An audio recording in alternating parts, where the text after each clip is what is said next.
Okay, again, welcome for the lab right now. We just finished the lecture about 15 minutes ago or so. Okay, so the lab is actually about the same stuff that we were talking about in the lecture, namely capacitance. We're going to do all kinds of things. First of all, we're going to check its properties. Second, we're going to connect the capacitors in parallel and series. And the third component of the lab is still the effects of the dielectric, basically. Putting between the plates a dielectric material with specific kappa, and then based on that, we're going to see the effects of that on the voltage, on the energy, especially, and things like that. Okay, so that's basically in a nutshell what the lab is. Any questions? You guys have had the grade for lab 1 already graded. Lab 2, which is today. I think from now on we're going to be having a lab every week, because the concepts, they should be there to help you move along. So we should be fine from now on to complete the task. We have an exam on the 12th of October. You guys need to be aware of that too. So it's coming shortly, basically. So let's go into the lab. Do you guys have any questions for me? No? Okay. What I want to bring your attention to the labs in general is not the instructions in there as much as also the rubric. The rubric is part of the instructions. So you really need to know how everything is graded and what you need to do in order to get the full mark. So you really have to spend time going through. It serves also as your checklist. Okay, you did a question, you did a task, check it that you did it, and you did it with all of the components that apply. And then you go move on. For example, if you defer a task, for some reason, some of you at least forget to do the objective last time, because they said defer the objective to later. You start on it after you do the activities, then you have a clear idea what you're doing. But don't forget it. That's the problem. I mean, you lose valuable points in there, okay? And there are specific structure for the objective that they needed there. And it's for everything, actually. For example, the objective needs at least 2 sentences, minimum 2 sentences. Doesn't have to be specifically 2 sentences. Could be 5 sentences if you like. The point is, it reflects on what you're going to be doing in the lab. So you really have to have that understanding. So you have to know what you're doing, what is the objective basically of the lab, if there is any assumptions or basically hypotheses, this is where you state them. And later on, when we come to the conclusion, we go back to basically what we set ourselves to do in the objective and see if we did what we did. And then the conclusion goes a step further. Basically, it's going to summarize the results. It's going to give data. If there is anything outstanding in the lab, for example, that stands out in terms of results, in terms of errors, in terms of lack thereof of any of the two, that is where you state things. That is where you push the numbers there to support your conclusion. So the conclusion, that's why it's graded a little bit higher than the objective, because it's basically based on that. So that's basically the difference between the two. Every question is worth 2 points, and it's actually stated how much, what you do to get the maximum 2 points, or what happened when you miss something and something else. What I'm looking for in the questions, when I'm looking for the answers, are verbs. You know, a verb that makes a complete sentence. If you're lacking a verb, if you're just giving me a formula in there, it's not an answer to the satisfaction of the question is. So yes, go ahead and do the calculation, and if the question requires you to do the calculation, but at least state the result in terms of a statement, in terms of a sentence. That way, you make your intentions known. The thing what I'm looking for also in terms of overall, in terms of the lab report, is to have that scientific basically verbiage that you need to be starting using. Things that you stating facts basically. The tense also plays a role in here. Okay, the experiment was conducted. This is the results we found. Something like that. You cannot say I found, I did. You cannot say I like or I don't like, or this has left an impression on me. That is not scientific. Okay, so we want to stick to the facts. And we want to leave it to the point that if somebody else wants to replicate your experiment, they need to get the same results, okay? So that's basically the overall in terms of the lab. I just want to remind you of it. Hopefully you guys go through lab 1, the one that I graded for you, and make sure you correct what you need to correct in order to reach your maximum on this lab. This lab will be again graded based on the rubric. Any questions so far, at least in terms of the overall structure? No? Okay. The instructions for lab 2 are here. This is the file that you're supposed to be downloading. Again, please follow the steps, okay? Make sure after you do fill the file, you save it and you open it again to make sure it's saved. Once you're ready to upload it and you uploaded it, look at it again to make sure it's there. It happened at least with one case, or probably more than one case in here, where some people thought they uploaded something and at the end it comes out empty. It comes out blank, or it comes out, for example, the file is missing. You don't want that. I mean, hopefully you guys will learn more and more to have this in the good habit of doing this. The deadline again is a Tuesday. I said last time that we're going to be doing a weekly, but I noticed actually from other classes that on the class day when the lab is due, people start late for it. So what happened in that case, they missed the lab just to continue and finish the previous lab. So what I'm doing in here, I'm giving you an extra day so that you don't miss this lab, the current lab, just to submit the old lab. So I extended it to a day after, okay, to allow you for you guys to do that, okay? So, barring any questions, we're going to open the lab instructions because it's quite a bit. So I'm going to open it with Adobe. I'm going to stop again just to follow the rules that we established in the instructions. We're going to go and share the file. Again, your name and that of everybody who worked with you on the lab are critical. You have to leave them in there. By the way, today we're going to spend about an hour of lab. I know last time because everyone, they were dealing with those tapes and basically trying to get the electrostatic charges on them and taking pictures and all of that. So we did about an hour of instruction and then I left you guys to work on it by yourselves. Now what we're going to do is we're going to do the instructions, basically the overall together. And then I'm going to stop the recording at that point.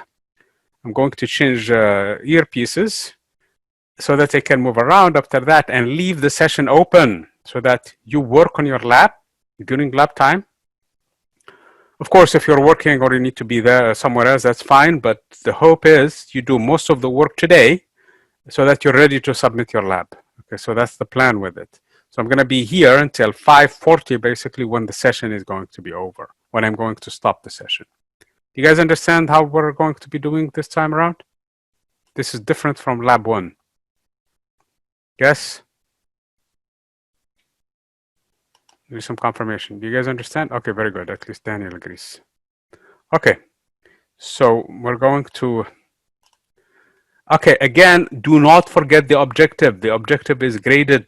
And it says a value of 3 points. I know right now 3 points out of 171 doesn't add too much, but you need every point in here to get to that point in there, okay? So there are a lot of things to be done in here. So it's a good idea to leave it again toward the end, then come back to it, have at least 2 sentences summarizing what you need to, what you're doing. But if you need more, just put more, okay? You don't need to put numbers in here. This is not a conclusion. So again, I recommend that you guys go and basically review the concept that we just did. Q is equal to CV. That's what we did today. And now it says how much charge is stored on a 100 microfarad capacitor with 15 volt. So basically, you do this formula. You have 100 microfarad times 15 volt. So you want to see how many coulombs you have in there. So multiply the two. 100 times 15, that's 1500 micro coulombs. Basically, that's the answer to the question. If you double the voltage, how does the charge change? So instead of having 15 volt, you have 30 volt. What do you think will happen to the charge in there? It's going to stay the same, or it's going to double or quadruple or something. So that's a simple question. Any questions about question 1? No? A lot of these questions are actually of this type. I mean, they are not very hard, but they require you actually doing things. This is the value of epsilon naught. Usually epsilon naught, we have different units for it. Usually it's, what is it, Coulomb squared divided by Newton and times meter squared. But again, we are using now the fact that from this expression basically, the unit for the Coulomb is the farad, and the unit for an area is meter squared over meter. So this could be simply expressed as a farad per meter. Okay. Remember, the farad, the Coulomb, and all of this are actually not fundamental units. So they're just basically not simple units, composed units. Question 2. What is the capacitance of parallel plate capacitor with an area of 100 centimeters squared and a plate separation of 0.1 millimeter? If you double the separation, how does the capacitance change? So is the capacitance going to go higher or less if D doubles? You should know the answer to this one. Actually, you're in a calc-based class, so this should be hard for you. So the capacitance in this case, make sure the units are in SI. So that's the only tricky part of this question. Make sure the area actually in meters squared and the distance actually is in meters. Epsilon naught is given to you, so it's a plug and play. So basically plug the numbers in here. Make sure you convert to the SI. The area is given to be 100 centimeters squared. Make sure it's in meters squared. And the distance is in millimeter, 0.1 millimeter. Make sure you convert that, and then you plug in the number, and you're going to tell me how much the capacitance is. The capacitance of this capacitor is, again, we need the verb, in this case is, after you do the calculation. And if we double the separation, the capacitance, I don't know what happened to it. You guys should be able to tell just from this expression. Any question about these two questions so far?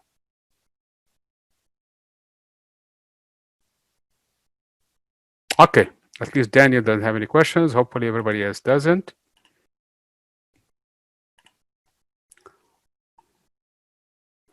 And then in here, it gives you some dielectrics, because this is how the expression for we didn't get to it today in lecture. So we're going to get to it on Wednesday. This is how the expression changes in terms when you have actually a material between the plates, kappa, okay?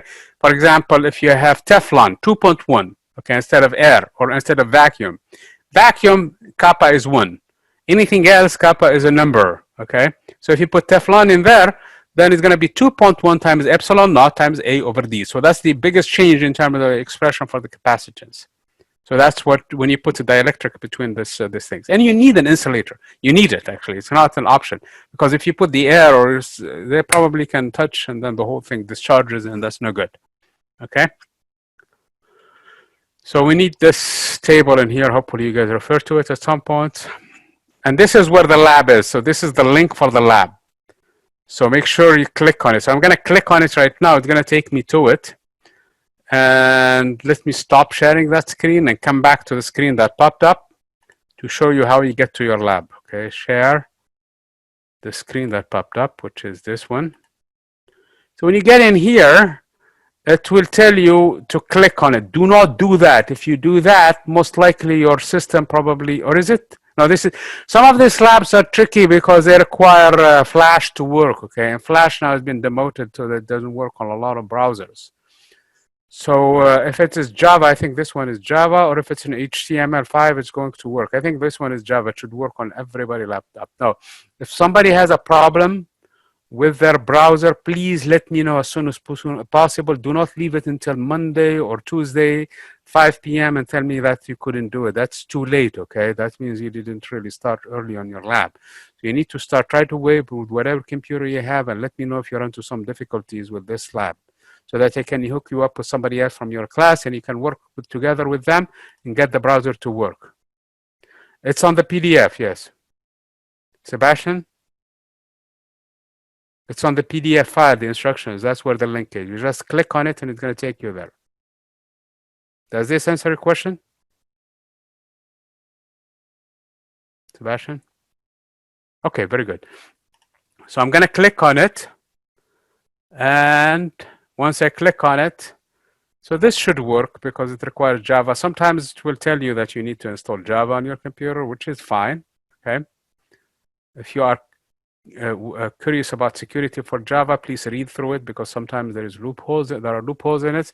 So you have to be a little bit careful with it. Okay.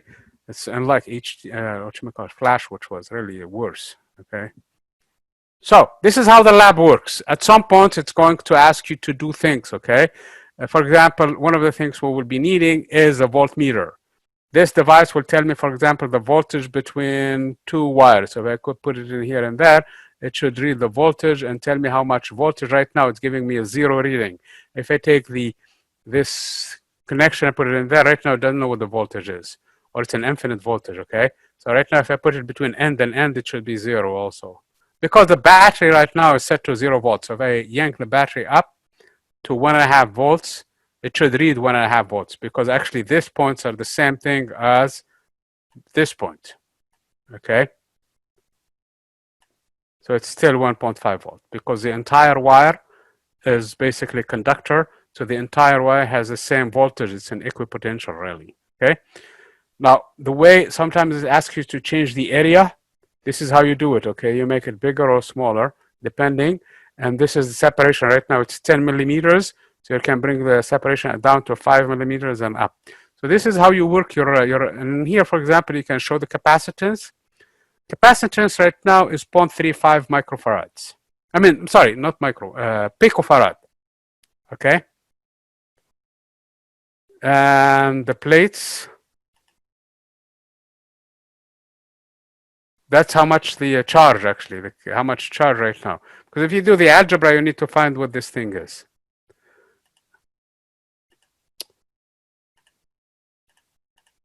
I think I was not wearing my glasses yesterday when I was, or not yesterday, the day before yesterday when I was, no, last week, I think, when I was finishing the lab instructions. I didn't see this one 10 to the negative 12 farads. I thought it's 10 to the negative 13. Because right now,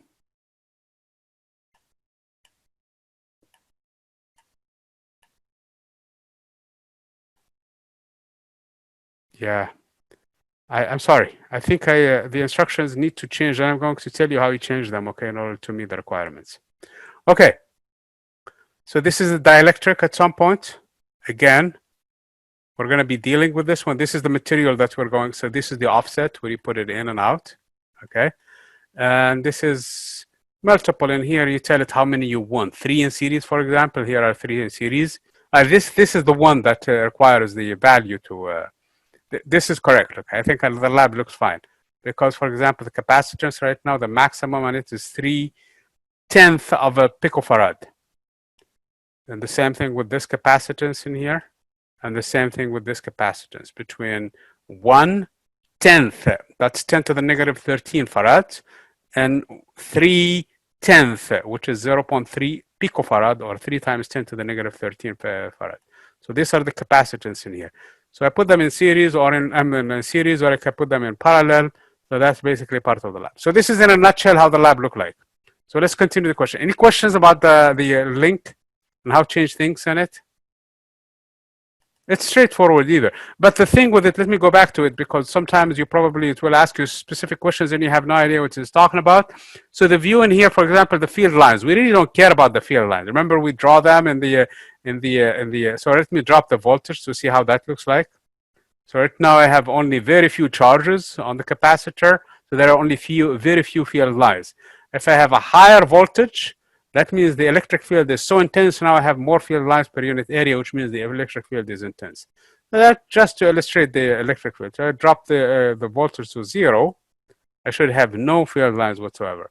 So that's something in here. The plate charge is basically how much charge is sitting on the plate right now. It's 0 coulomb.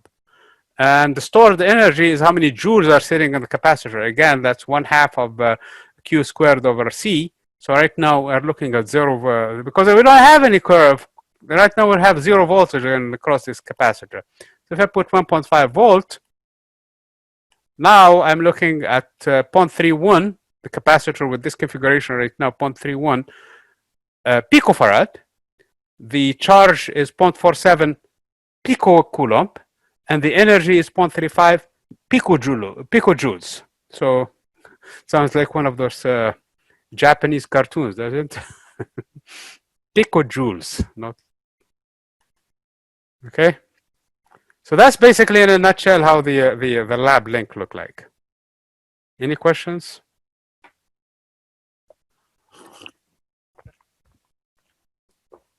No? Straightforward, isn't it? Yes or no? Yep. Okay, so let's get into the lab instructions further because we just hit the link on it. And it gives you a visual on which tabs you're supposed to be. So the first tab that we're right now is this introduction thing. It's basically what the capacitor look like, okay? So the part A, energy stored in the capacitor versus voltage, okay? Remember, the expression that we're looking for is 1/2 of Q squared over C, or 1/2 of C times V squared. Those are two equivalent expressions that we have seen probably about an hour ago when we were doing the lecture, okay? 1/2 of CV squared, or 1/2 of Q squared over C. So that's basically the two expressions that we're trying to find. So that's in terms of the energy. The instructions, it tells you, please visit the link and follow these instructions. Set the plates to a minimum area of 400 millimeters squared. So A should be 400 millimeters squared.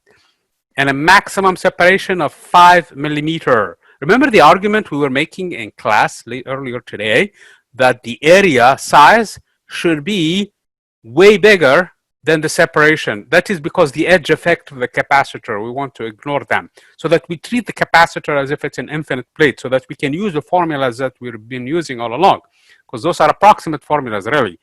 So the area is 400 millimeters squared. Square root of 400 millimeters squared is 20 millimeter. So if it's a square, that's about 20 millimeter by 20 millimeter, and the depth is 5. So all of this should carry really with them an error of 5 over 20, or how much is that? 4% or 5%? 5% error with them. So the formulas are really not accurate if you want 100% accuracy because of those edges, okay? Because the capacitor is not really an infinite plate, but it's a finite size, okay? Does this make sense to you guys a little bit? That yes, 20 is very, very large compared to 5, but it's still significant. No, what did I say? It's 20% error. No, what is it? 5? No, 25% error. It's a big error in the approximation. If you do this in lab, in real life, usually, and I don't have pictures in here. Let me share with you a picture in here. Let me try to find it first. Capacitor.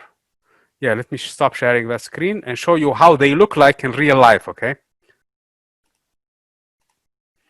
These are very tiny devices.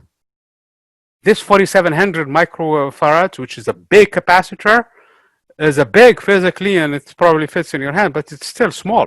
Compare that, for example, to 100 microfarad. This is what we have in the lab. We have 110 microfarads. We have this type of capacitor. And then there are, what is it? This number, what is it? 4.7 microfarad. It's even smaller, where the ends are actually on both sides, on the same side.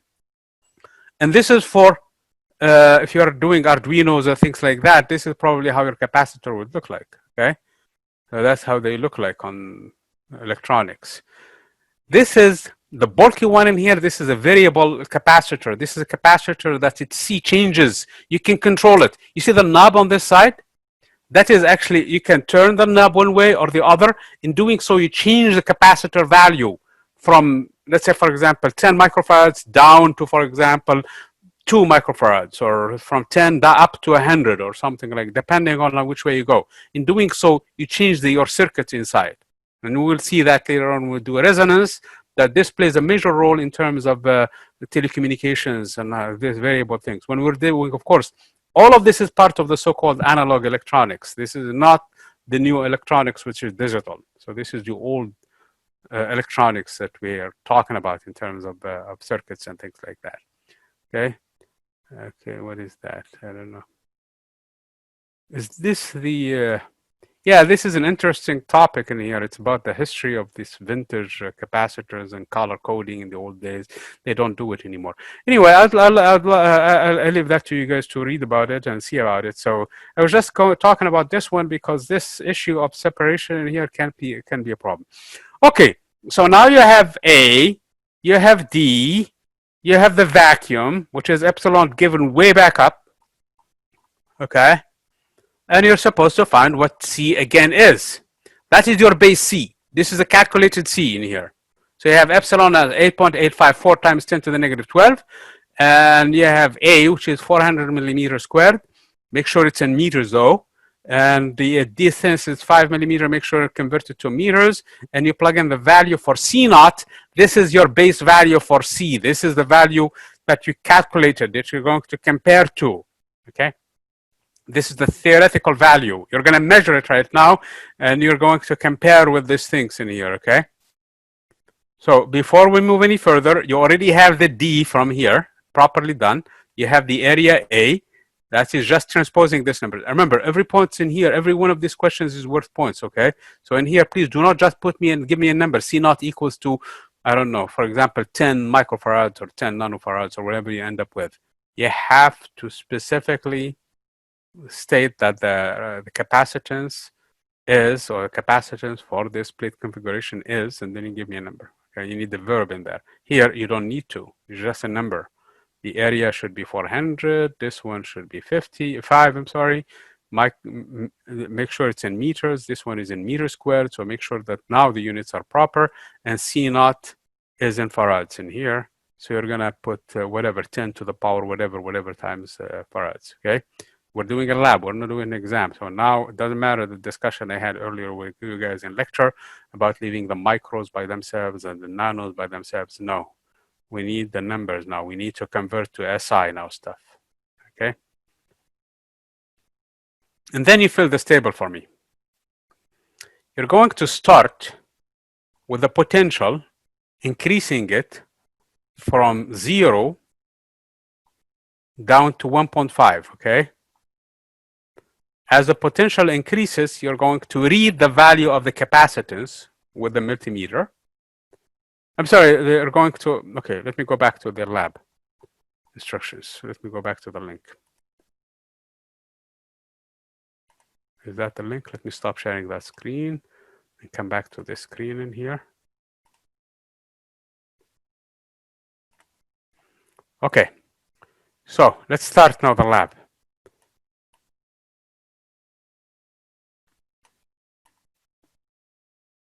So we'll start with this, okay? We'll start with 0 voltage. It doesn't matter, you put this one in here, you put this one in there. Make sure you follow the instructions and make sure this is 400 and this is down to 5. And at this point, the capacitance that I read is 0.71. It doesn't matter if you have charge or don't have charge. Remember, this value is epsilon naught times A divided by D. So it doesn't matter what charge you have in there. But at this point, 0, I have 0 charge.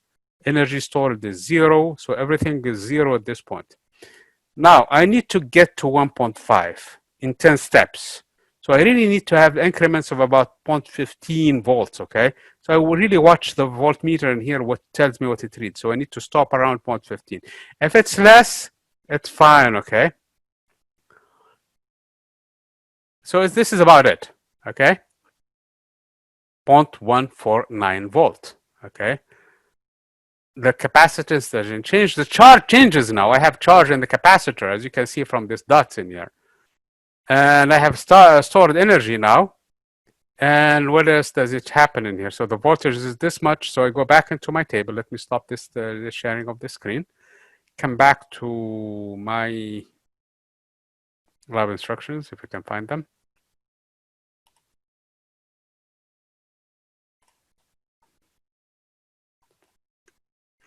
So I want 0.149. I have the charge now. I don't remember what is it. 0.11 times 10 to the power negative 12.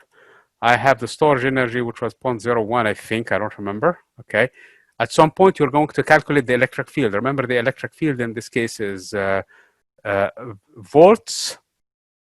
What is the volts divided by the distance, which is 5 millimeter. Okay. E is equal to VD. That's what we did today in. I'm sorry. V is equal to E times D. That's what we did today in lecture. V, it's in here from the expression volt over meter. The voltage is in here, and the D is that separation of 5 millimeter. So this number divided by this number, okay? That should give me the electric field. Square this number, and I have V squared now. Square this number, and I have Q squared now. Square this number, and now I have E squared now, okay?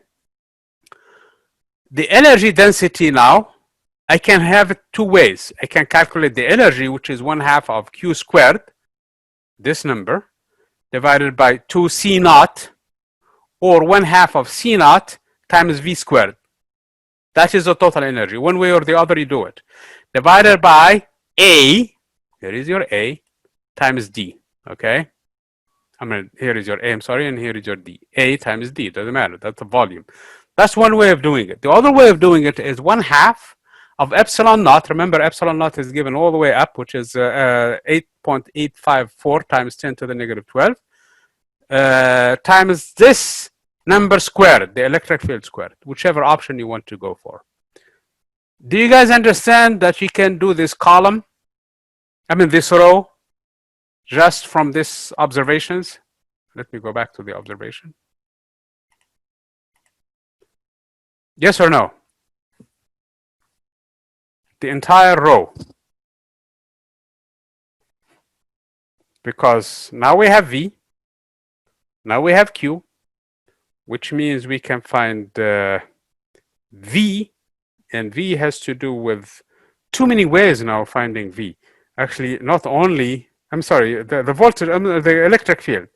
The electric field, we already have V, and we have the distance. V divided by distance, and that's it. That's the end of it. That's the easiest way of doing it, okay? You can do it also in terms of Q and C. V is equal to Q over C. That is the same thing. Since you already have Q, and you have C, so the ratio of these two should be the electric field at this point. If you want to look at it, this is how it looks like. Do you guys understand this step or not? This entire row. I want to have a feedback that it makes sense to you guys. This row.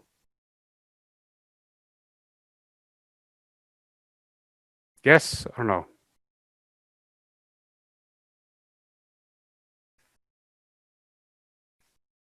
Okay, Alex thinks it's straightforward. Anybody else? Yeah, I think so. I'm sorry? Miles? Yeah, I got it. Okay, very good. So hopefully everybody else, again, if you're struggling with it or you have an issue with it, please let me know.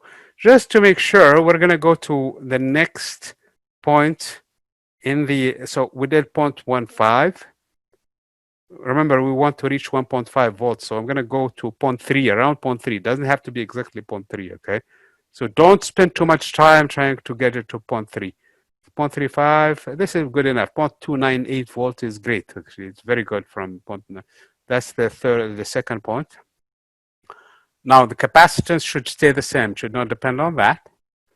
The voltage now is this much. So if I'm trying to find the electric field, all I have to do is divide this number by 0.005. So that gives me the intensity of the electric field now. Here is how it looks like, okay? And if I'm trying to find the charge, here's how much charge is on the plate right now. And it's the top plate, so it's a positive number. If I'm looking at the bottom plate, it's going to be a negative number. The energy has increased to this number now, okay? Remember, I'm sorry, the stored energy, you just need to report it. We are looking at the data table. I'm sorry. I think I gave you something wrong earlier. Let me go back to, because this gives you the energy, okay? We're doing measurements now. We're not doing calculations anymore. So let me go back into that step and correct it before it's too late.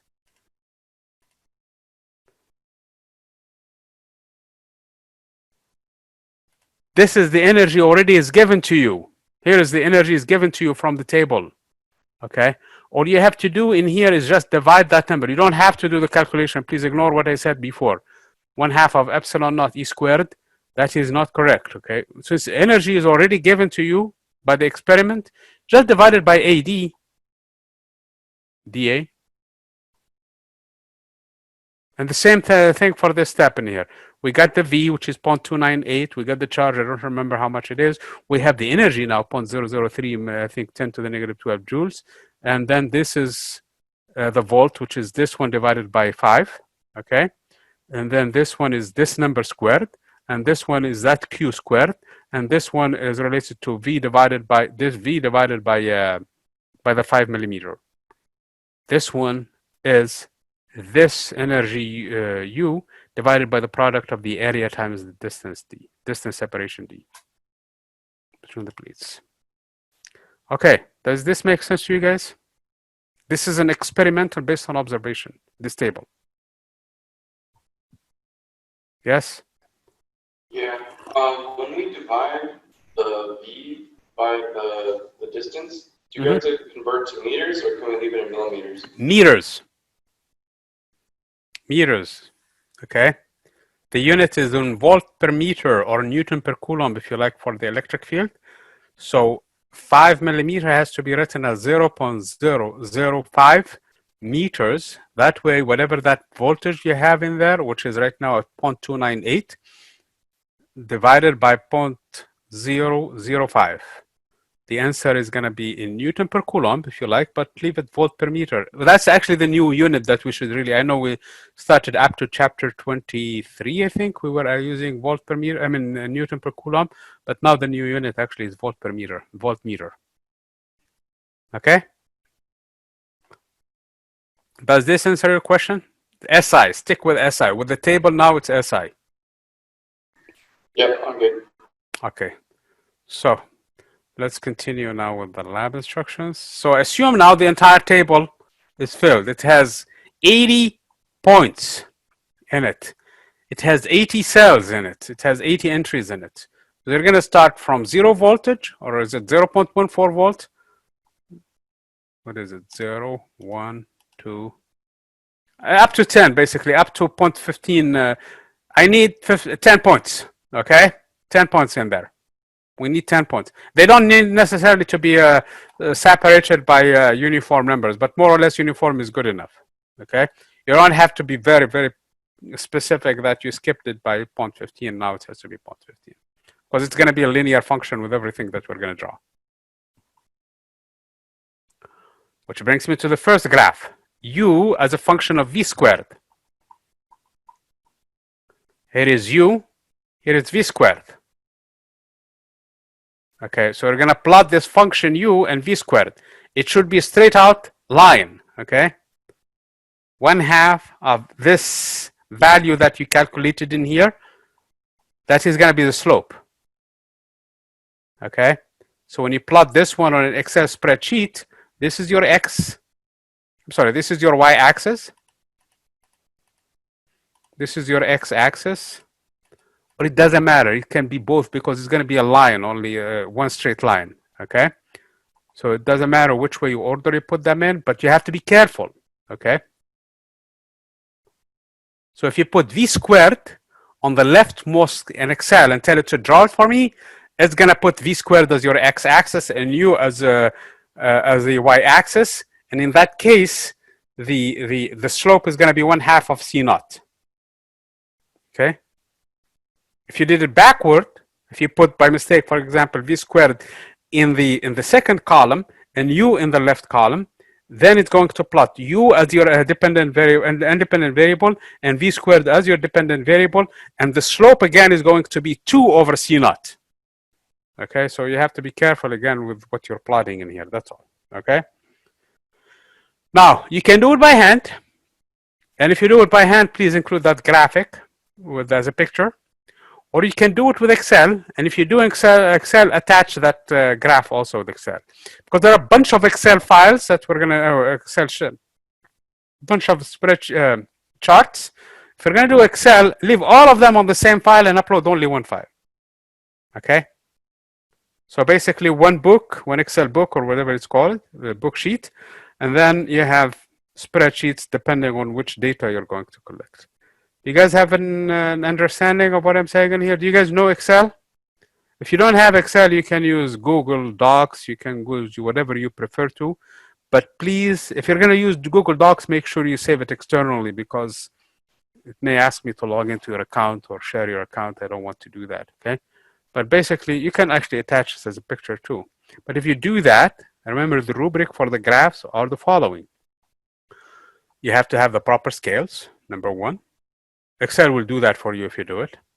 You have to have the labels on the x-axis and the y-axis. So if you're plotting V squared in here, which is going to be in volt squared, versus U, which is going to be in joules, you're going to have to plotted. Now, the numbers are going to be a little bit off because V is about 1 volt. So when you square it, it's still 1.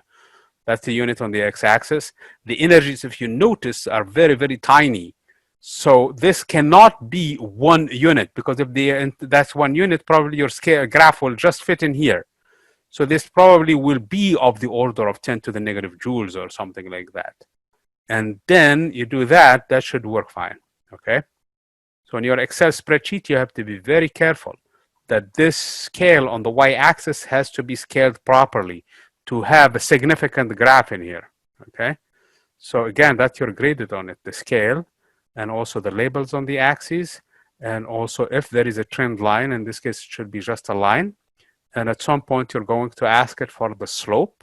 And one way or the other, you should find the slope in finding what that slope is. You can do it graphically if you do it. Basically, what is it? Rise over run. And that should be your slope. That should be actually 1/2 of C naught. So whatever that slope you end up with, multiplied by 2, that should be C naught. That should compare to, that's the next question 5, to what you have calculated. Because remember, you calculated already C naught by itself, separately in here from this formula. And now you measured it, okay, based on this one. I know Excel is, this thing is giving you an experimental value, but don't rely on that. You really have to calculate it based on the Excel spreadsheet. And like I said, I check really. So what is that thing in here? Don't rely on this number. Okay. So you have to actually find the slope. And based on the slope, you're going to tell me, come on, if there is a match. As a matter of fact, you're going to calculate the error. And the calculation of the error should be straightforward. Basically what it is the C naught that you have calculated from previous steps, minus this one, divided by the C naught that you have calculated times 100, and you tell me how accurate your experiment is, your observations are. So again, please use full sentences when you're doing this. Now we're going to do something similar, but this time U as a function of Q squared. Remember, in this data sheet, we already have U and we have Q squared, both of them. I mean, we have probably Q, we don't have Q. We have Q squared and we have U. So again, we're going to do the same thing as before. Be careful with the Q on the x-axis, okay? And also U on the y-axis. Both of them have to be properly scaled in order to have them visible, okay? So the line then has to be so that it's scaled correctly. Once you do that, these two numbers should match now. And you should have the slope, which is again should be 1/2 C naught now. Okay. Remember, this number is 10 to the negative 12. When you square it, it's going to be 10 to the negative 24. And this number is 10 to the negative 12. So, but you remember, you're dividing it by C naught, which is 10 to the negative 12. So now everything is fine. 10 to the negative 24. Divided by 10 to the negative 12 should be 10 to the negative 12. So everything should be fine in terms of the scale, if you scale it correctly. And again, you're going to find the slope, and the slope in this case should be 1/2 C naught, okay? So you multiply that by 2, and you invert it, and that way you should find what C naught is. Once you have found what C naught is, again, you're going to use the similar to the previous question to find the error, because you have now a measured value for C naught, and you're going to compare it to the initial value of C naught, the one that you calculated using epsilon naught A over D. There is another one in here, U as a function of E squared. That's why you should not use what I told you in the beginning to use. That is actually supposed to test it now. In other words, you have U, which is coming from, that's lowercase u, which is coming from big U divided by the area times distance. And the area times distance is coming from this 2. So now you have that expression, and you have E squared somewhere in here, okay? And if you plot U as a function of E squared, the ratio should be 1/epsilon naught. Epsilon naught over 2, I'm sorry, 1/2 of epsilon naught, okay? So that's the ratio of U over E squared. Remember that formula that I made a big fuss over in terms of transmission and the reception of signal on antennas and things like that. We're going to see down the road in chapter 31. and I promise that we will. But now we're verifying that same thing that we arrived to it in class in this lab. So we want to check that formula in here by plotting again U as a function of E squared by making E squared on the left-hand side of the Excel spreadsheet on this column and U on the other. And if you ask Excel to plot it for you, it's going to give you the proper axes, okay? But make sure that everything is labeled correctly and everything is nice, at least, and neat. So far you have 3 graphs that you need to include, and there actually you can do them on the same Excel spreadsheet. When you compare the ratio of the two, again, the slope should be 1/2 of epsilon naught, and epsilon naught that you're finding right now is an experimental value. You're going to compare it to the epsilon naught that you know as a constant for the vacuum, okay? So again, if you're going to compare it with the same formula, basically, epsilon theoretical minus epsilon measured in absolute value divided by epsilon theoretical times 100, or the known value of epsilon naught. From there, you're going to find the error, okay? So make sure everything is in complete sentences. We're done with part 1, part A. Anybody have a question about part A?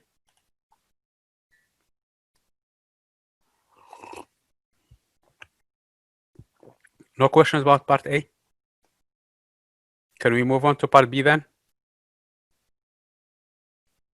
Jose, do you have a question about part A?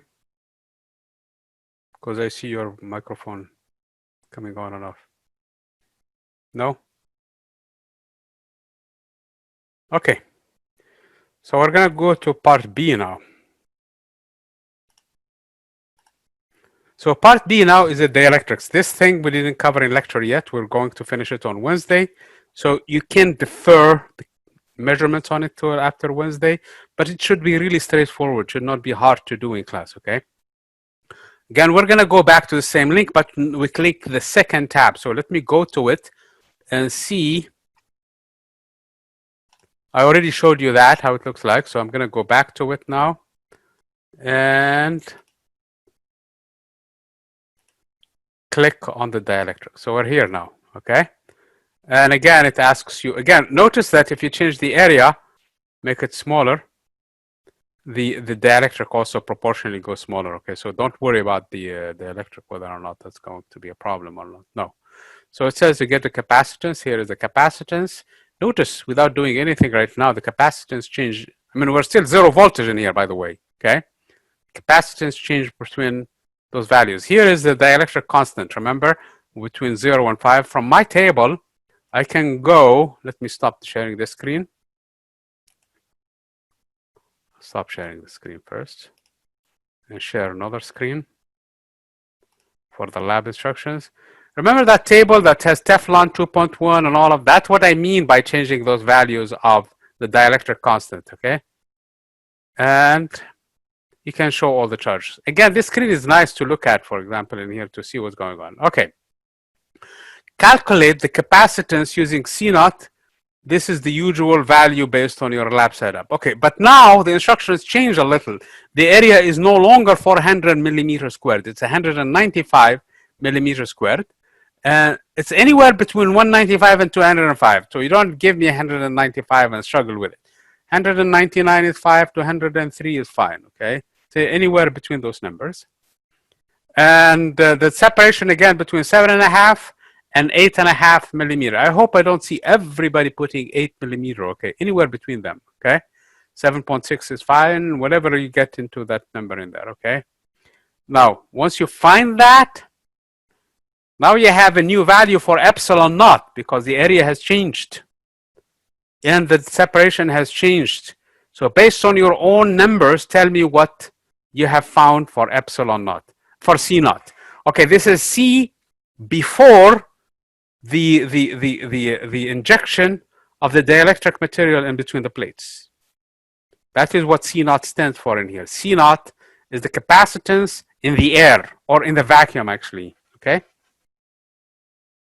So based on your data, you're going to find the new value of C naught. Then you're going to vary kappa from 1 to 5 and read the capacitance, okay, based on your values. So if you look at the, let me stop sharing the screen in here and go back into this one.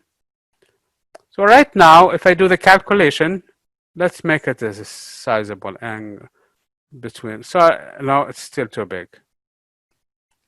195.5 millimeters squared, and this number has to be between 7.5 and 7.6 is fine. So this is answers my question in here.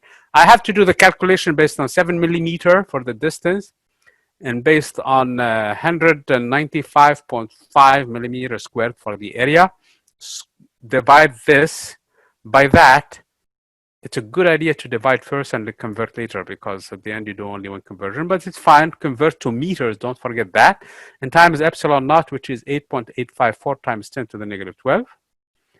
And now you have C naught, okay? I'm gonna start with 0 first.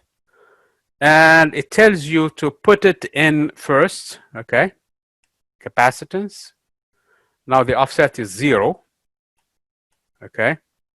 The offset is 0. Now, I'm going to start with 1. The reading is 0.23 times 10 to the negative 12 microfarad, farad. I'm going to go to dielectric constant. Look at this number in here, okay? Dielectric constant of 1.5. Is it? Around 1.5. Again, you don't have to be, okay, I think, oh, okay, I think we can enter these things manually, okay? Let me see in here. Can I enter 1.5 with a calculator? Oh, yeah.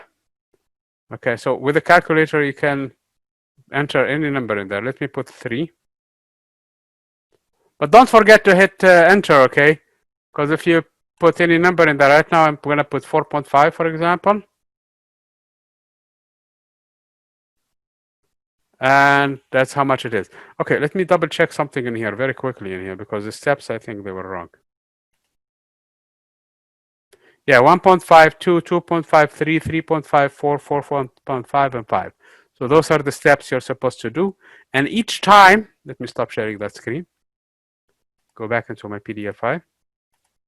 And each time you change the kappa, which is the dielectric constant, you look at the value of C. Okay? C should just change basically proportionally. So if you double, if kappa now is twice as much as it was, C naught basically is doubled now to get C. Okay? So it should be a line again. Okay?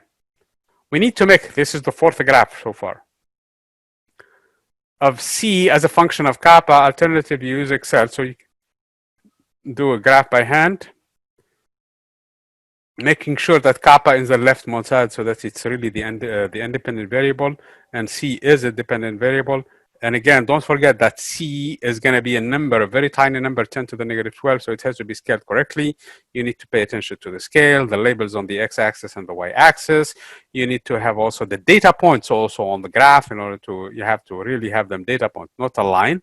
And then trend line if you're asked for it. And that's basically how you're going to be graded on these graphs.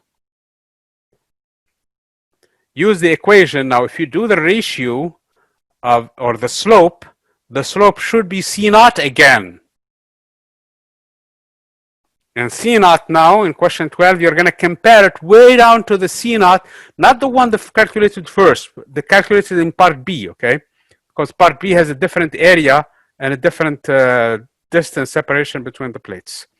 So you can compare it to the C naught, and then tell me how off were the measured data versus the this ones.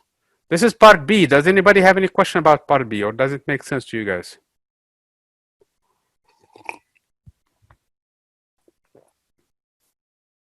No questions? Is it clear? Part B also? Yes, no?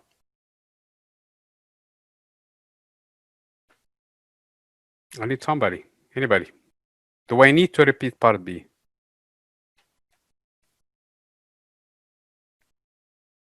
I have my copy, so I don't worry. I am fine. I need you guys to tell me.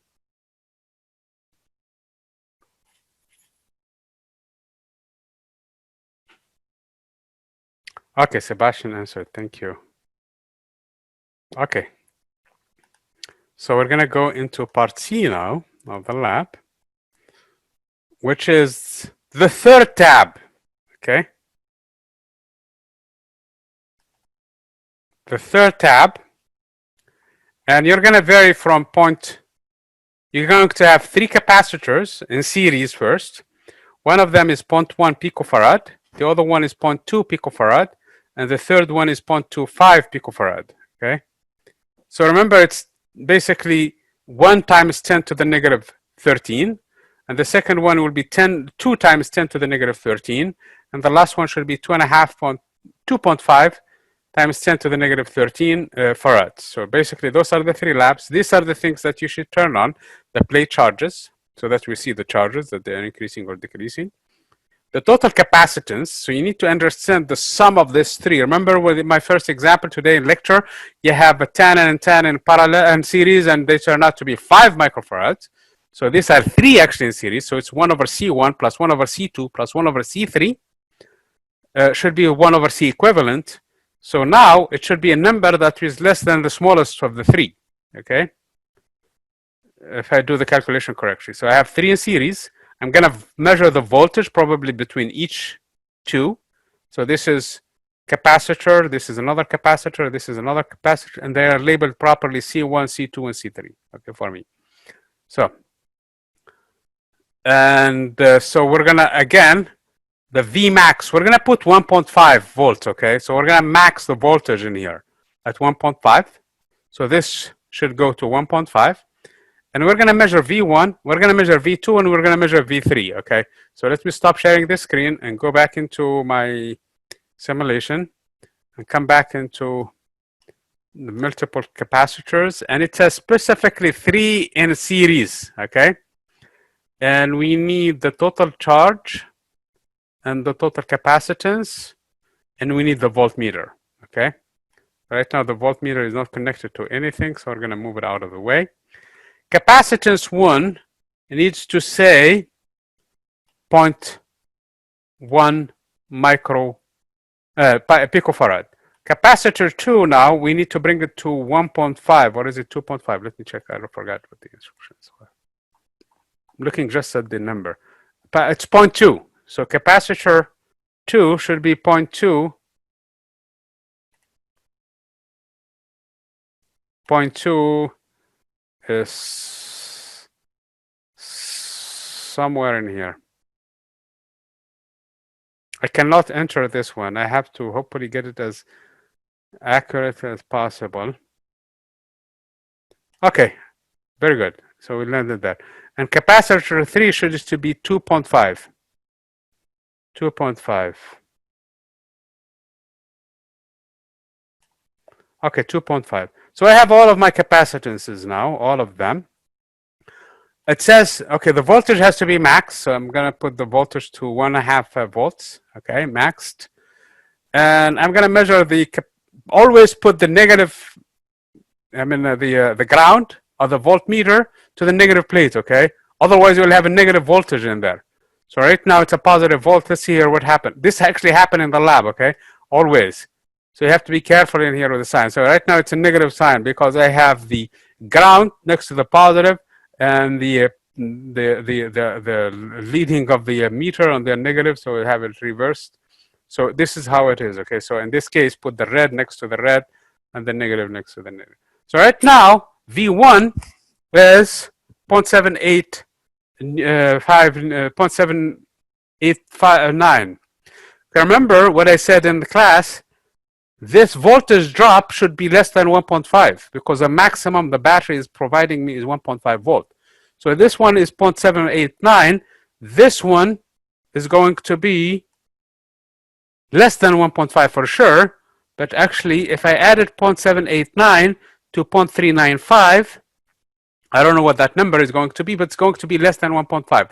As a matter of fact, 1.5 minus this 2 that I added right now should be exactly the third one. Okay, should be exactly this third one. Okay, so this is the last capacitance in here. So 0.316 added to 0.3 how much was it? 0.395 added to 0.789, I believe. Yeah, they should add up to 1.5, all three of them. Remember, I think, what is it? Is it a year or not? Is I don't remember who asked, Faraz or somebody. I think Faraz is the one who asked about that formula for the voltage drop. This is in practice, Faraz and everybody else, how it looks like.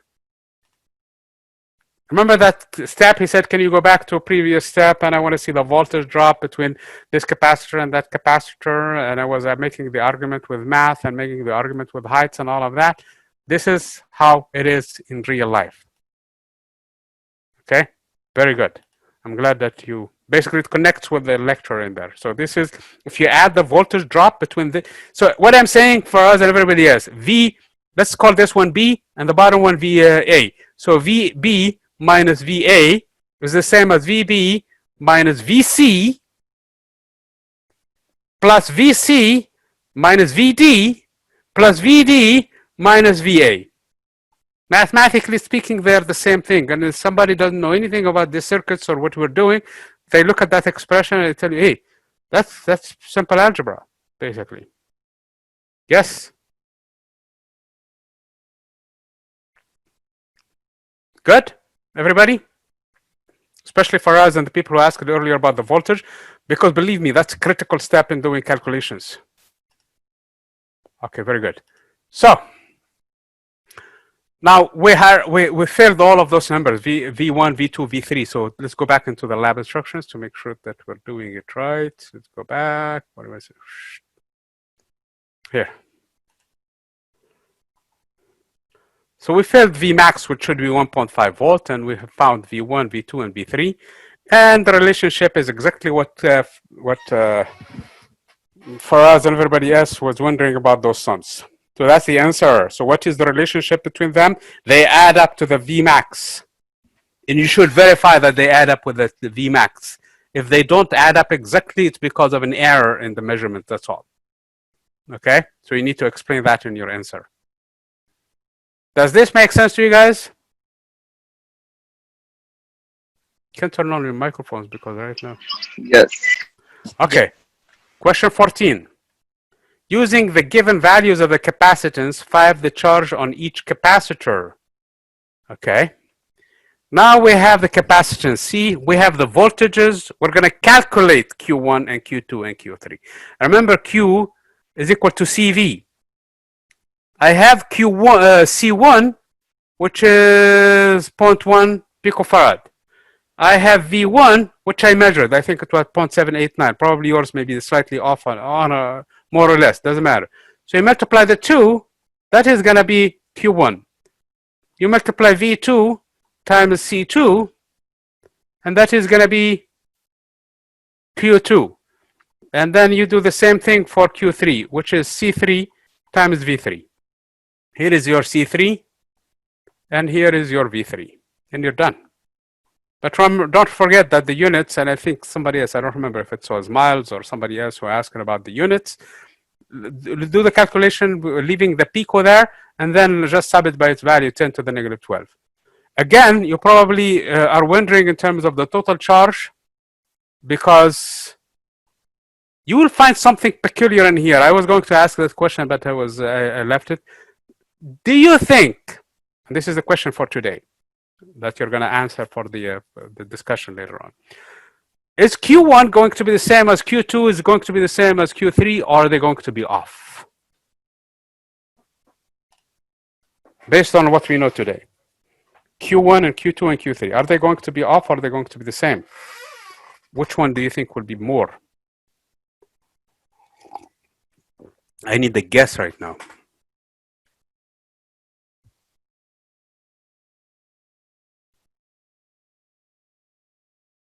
Here is a guess. The same or different?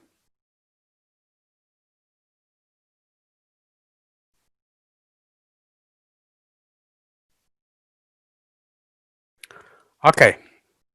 Renee guessed the same. Can you tell me, Renee, why? I mean, you're right. Do you know why? Actually, it's much more fundamental than that, okay? Because they are in series. When anything is in series with anything else, they have the same charges, and later on when we learn about currents, they have the same currents. That is equivalent to saying that they are in series, okay? That is because the charge is conserved. Let me go back to see why this is so. Let's, for the sake of argument, say that I have 10 coulombs was extracted from this end and dumped into here. Or I'm sorry, 10 coulombs were dumped onto this place in here. Where did it come from? It came from in here. So I have a negative 10 coulombs in here. So in order to balance this negative 10 coulomb, I have to have a 10 coulomb in here. And this wire stays neutral, so I have to have a negative 10 coulomb in here, which puts a 10 coulombs in here. So everything is the same. So the charges have to be the same, okay? Because of the conservation of charge, actually. That's the reason why. So go back to the answers in here. So again, remember guys, I ask always for discussions at the end. This is one of the things that makes sense. When you calculate Q1 and Q2 and Q3, you should technically find numbers that are very close from one another. I mean, they are off only within the margin of error, okay? In this case, because they are in series, okay? What is the total capacitance in the circuit? Use a formula to find the total capacitance and compare the two values. So basically, the total capacitance in the circuit and the whole thing is given to you. Come on, is given to you. Here is what the total capacitance is: 0.53 times 10 to the negative 13. Whereas you can find it as 1 over 1 plus 1 over 2 plus 1 over 2.5, and you invert it. So you invert each one of them, and so basically you say the equivalent is 1 over C equivalent is equal to 1 over C1 plus 1 over C2 plus 1 over C3. Find what that inverse sum is, and then once you find the answer, you invert it one more time to get the number, and they should compare. Do you guys understand this step? So you have two ways of getting the capacitance. One of them is just based on observation. And another one is actually doing the calculation based on the formula that we found earlier in the day. 1 over C1 plus 1 over C2 plus 1 over C3 is 1 over C equivalent. So once you find that sum, the inverse sum, you invert it one more time to get the actual C equivalent, and you compare the two with the one that is given to you by the program and with the one that you calculate. And you tell me if they are off. Here, I'm sorry, we're in this step now. You guys understand how this is, what this is asking for? Yes? I need confirmation because this is a critical step. Yes or no? Okay, at least one person agrees. Again, this thing is recorded, so you can come back later on and look at it. And if you have any questions or it's not clear to you, please do ask, okay? Don't leave it to the last day and start basically thinking about it and you have difficulties with it because things don't match and you have a problem. So let's continue with this discussion in here. So now we are the last part, which is part D, which is the parallel connection. Again, we're supposed to do the same thing, except now we're doing the parallel, okay? So we're gonna go back into the circuit in here, and we're gonna change to the three of them in parallel, okay? When you do that, everything resets, okay? So you have to make sure that you have everything correctly, okay? Because all the capacitance, the voltage did not reset for some reason, it stays to this number. So let's go back into the instructions.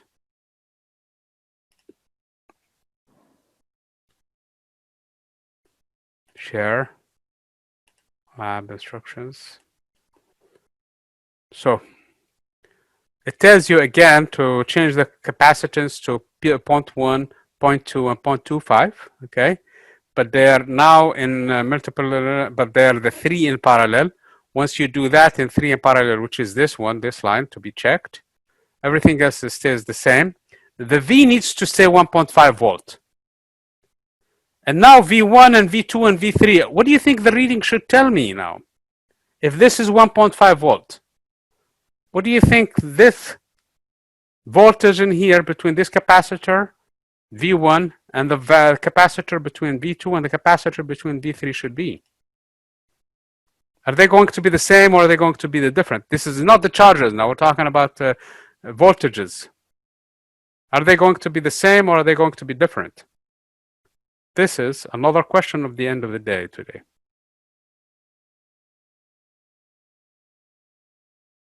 The same again, Renee. The reason for it is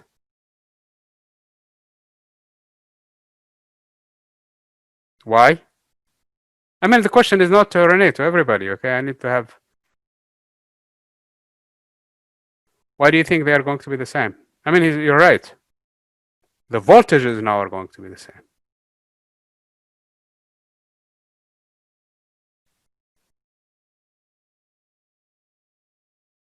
Any idea?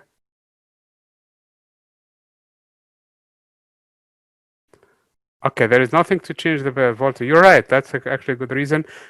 Here is another reason for it. Okay, when you have devices in parallel, the voltage is the same. So those are the answers to the questions today for the lab, is that in series, the charges are the same. In parallel, the voltages are the same. Voltage drops are the same. So that's the answer to today's question. The voltage drops are the same for the parallel. The charges are the same in the case of the series. Okay, do you get the question and the answer?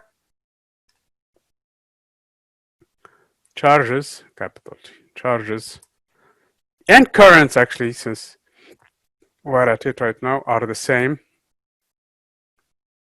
for series circuits, and voltages, or voltage drops to be more specific, are the same for parallel circuits. So that's basically the prompt for the day. Okay. Now let's finish this quickly now, since we spent a lot of time on this thing. But no, stop. So I want to go back to the lab instructions.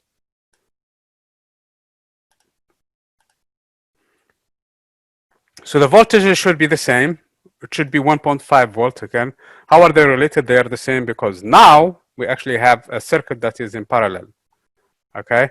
Now, if you measure the charges, since you have the voltage now, which should be about 1.5 volt, and remember the Q now is not 0.1, so it's going to be I think this one says 0.1, the other one is 0.2, and the other one is 0.25.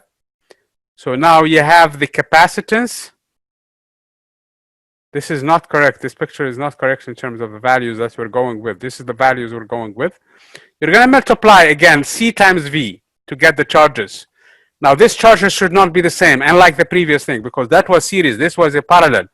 So this charge and this charge and this charge are not the same. They may or may not be the same, depending on the capacitance. The voltages are the same. If the capacitance are different, they should be different. What is the total capacitance in farads? So again, you're going to come back to the lab and read that value. In this case, it's 3. So let's fix it, okay? This should be 1. This should be about 2. And this should be about 2.5.